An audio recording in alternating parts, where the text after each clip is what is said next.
तो hello guys, कैसे हो आप सभी लोग। आज हम फिर से एक्सप्लेन करने जा रहे हैं काइजू नंबर 8 सीजन 2 के एपिसोड 6 को। अगर आपने इससे पहले बाकी के एपिसोड्स नहीं देखे हैं तो मैंने डिस्क्रिप्शन में लिंक दे दिया है, आप वहां से जाकर देख सकते हो। और हाँ, एपिसोड शुरू करने से पहले जिन भी लोगों ने चैनल को सब्सक्राइब नहीं किया वो लोग चैनल को सब्सक्राइब करना मत भूलना, क्योंकि जब भी मैं वीडियो डालूंगा तो आपके पास नोटिफिकेशन आ जाएगी। तो चलिए बिना देरी के वीडियो को शुरू करते हैं। तो एपिसोड की स्टार्टिंग में नारुमी काफी तेजी के साथ इसाओ की तरफ बढ़ रहा होता है और वहीं पर काइजू 9 अपने हाथों को हील कर चुका था। वहीं पे कुरुसु एक जगह से इसाओ को बताता है कि ये जगह पूरी तरीके से खाली कर ली गई है, वो भी जाकर अपने आप को बचा ले। इसाओ उसको समझाते हैं कि मेरा यहाँ से जाने का कोई सवाल ही नहीं उठता, अगर वो यहाँ से चला भी गया तो मॉन्स्टर 9 के पास एक ऐसी एबिलिटी है जिससे वो उसको ढूंढ लेगा। उल्टा इसाओ कुरुसो को यहाँ से जाने के लिए कहता है, लेकिन कुरुसो इसाओ से कहता है कि मैं अपनी जीत तक आपके साथ रहूंगा। और फिर इसाओ इसकी बात पर एग्री कर देते हैं और इसाओ अपनी पूरी कॉम्बैट पावर को अनलिश करता है, जो कि हमें नहीं बताई जाती। इसाओ की अनलिश पावर कुरुसो को बाहर भी महसूस हो रही होती है और कुरुसो सोचता है अगर इसाओ किसी वेपन को उसकी फुल पोटेंशियल पे इस्तेमाल करे उससे इसाओ की लाइफ फोर्स भी कम हो सकती है, लेकिन बदले में जो उनको शक्ति मिलती है वो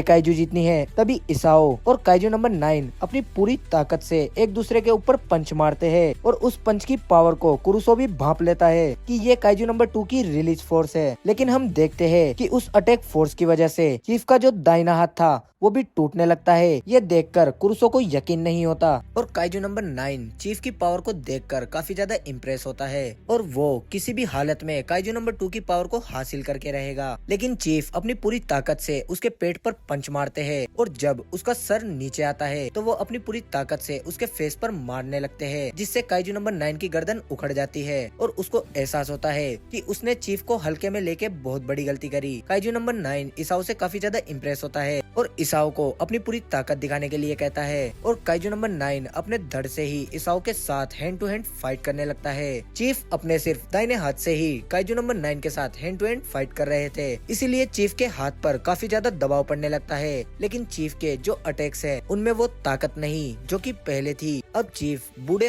होने के साथ काफी कमजोर भी है, अब उनमें इतनी ताकत नहीं बची कि वो अपने आप को और जोर देकर लड़ाई कर सके। और फिर वो सोचने लगते हैं कि वो टाइम क्या ही था जब वो हिकारी के साथ मिलकर लड़ाई करते थे। तभी एकदम से काइजू नंबर 9 चीफ की चेस्ट पर पंच कर देता है। उसके बाद काइजू नंबर 9 चीफ के ऊपर पंच की बारिश करता है। कुरुसो को बिल्कुल भी समझ नहीं आता कि वो क्या करे, क्योंकि इस समय फर्स्ट डिवीजन और कैप्टन नारुमी चीफ से काफी ज्यादा दूर है। तभी चीफ कुरुसो से कहता है कि अब हम काइजू नंबर 9 को हराने वाले हैं। ये सुनकर कुरुसो काफी ज्यादा हैरान होने लगता है, क्योंकि इस समय चीफ एक सेकंड के लिए भी डिफेंस में चले गए तो काइजू नंबर 9 उनको मार देगा। चीफ कुरुसो से कहते हैं कि वो उनकी सर्किट को ऑन करे और जल्दी से जल्दी सूट की पावर को मैक्स करे। उसके बाद जो चीफ का दाहिना हाथ है उसकी कंडीशन थोड़ी ठीक होने लगती है और चीफ उसको मूव कर पा रहे हैं। और ऐसा इसलिए हुआ जो कि काइजू नंबर 2 के मसल्स है वो चीफ की मसल्स को रिपेयर कर रही है। लेकिन डर इस बात का है चीफ की जो बॉडी है वो इस झटके को सहन नहीं कर पाएगी, क्योंकि इस समय उनकी उम्र काफी ज्यादा बढ़ चुकी है। कुरुसो भी चीफ को खुद को पुश करने के लिए मना करता है, क्योंकि इससे चीफ को काफी ज्यादा नुकसान होगा। लेकिन चीफ के लिए सब कुछ ठीक है। फिर वो डिफेंस फोर्स के सभी मेंबर्स को इमेजिन करते हैं, जो कि आज की जनरेशन है वो कमाल की है, उसके बाद की जो जनरेशन है वो भी कमाल की ही होगी। और फिर सोचते हैं तो इस पल के लिए, सिर्फ इस लड़ाई के लिए, और वो काइजू नंबर 9 को मिटाने के लिए अपनी पूरी ताकत लगा देंगे, बिल्कुल वैसे ही जैसे हिकारी ने लगा दी थी काइजू नंबर 6 से लड़ाई करते वक्त। और ये कहने के बाद चीफ अपनी लिमिट से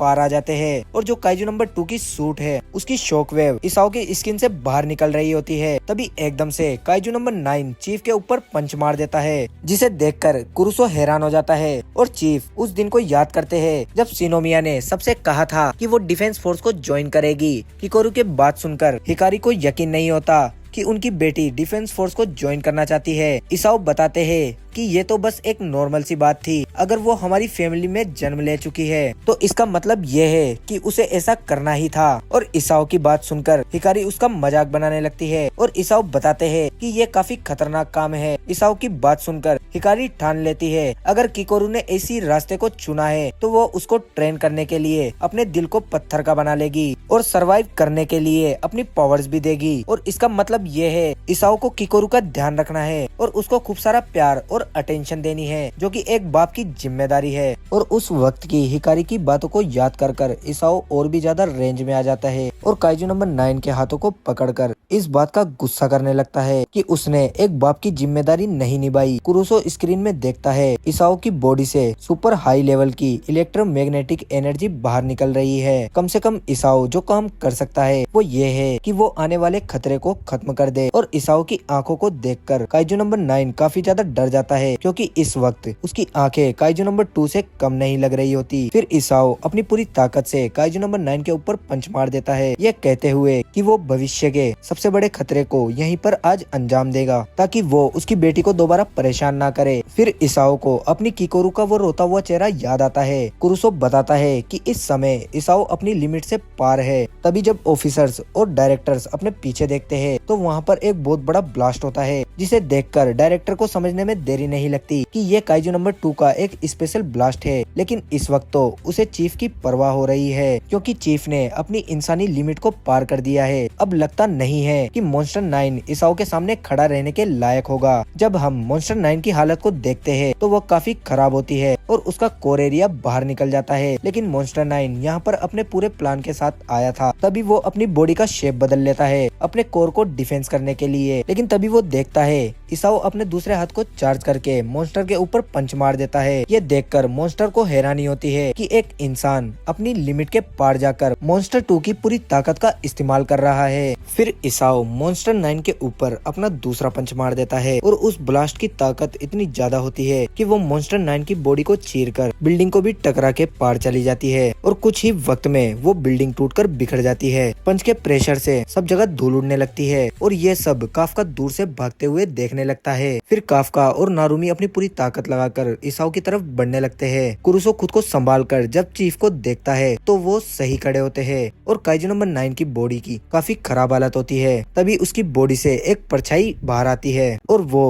और कोई नहीं काइजू नंबर 9 था। काइजू नंबर 9 की जो बॉडी थी वो इस ब्लास्ट को सहन नहीं कर पाती और वो वहीं पर खत्म हो जाती है और काइजू नंबर 9 खुद को हील नहीं कर पाता। लेकिन ये चीफ के लिए काफी ज्यादा बुरा था, क्योंकि चीफ ने अपनी ह्यूमन लिमिट को पार कर लिया है। अब उसमें और इतनी ताकत नहीं है कि वो आगे बढ़ के कि उसके कोर एरिया को खत्म कर पाए। कुरुसो उसकी बात को सुनकर डर जाता है। अगर चीफ के पास कोई काइजू बॉडी होती तो ऐसा पॉसिबल था कि चीफ ने उसको पक्का हरा दिया होता। कुरुसो चीफ को कहता है कि उनको बस अब थोड़ा सा पुश करना होगा खुद को। लेकिन चीफ में अब इतनी ताकत नहीं बची कि वो खुद की बॉडी को भी हिला पाए। और अब हम चीफ के चेहरे को देखते हैं तो उनके चेहरे से काफी ज्यादा खून निकल रहा होता है। लेकिन तब भी चीफ खुद को हिलाने की कोशिश करते हैं, पर अफसोस वो ऐसा नहीं कर पाते। काइजू नंबर 9 अपने ऑर्गन्स को निकालकर चीफ को खाने लगता है, ये कहते हुए कि अब काइजू नंबर 2 काइजूस की तरफ से काम करेगा। कुछ समय के बाद वहाँ पर धूल उड़ने लगती है और काफका वहाँ पर पहुँच जाते हैं और जब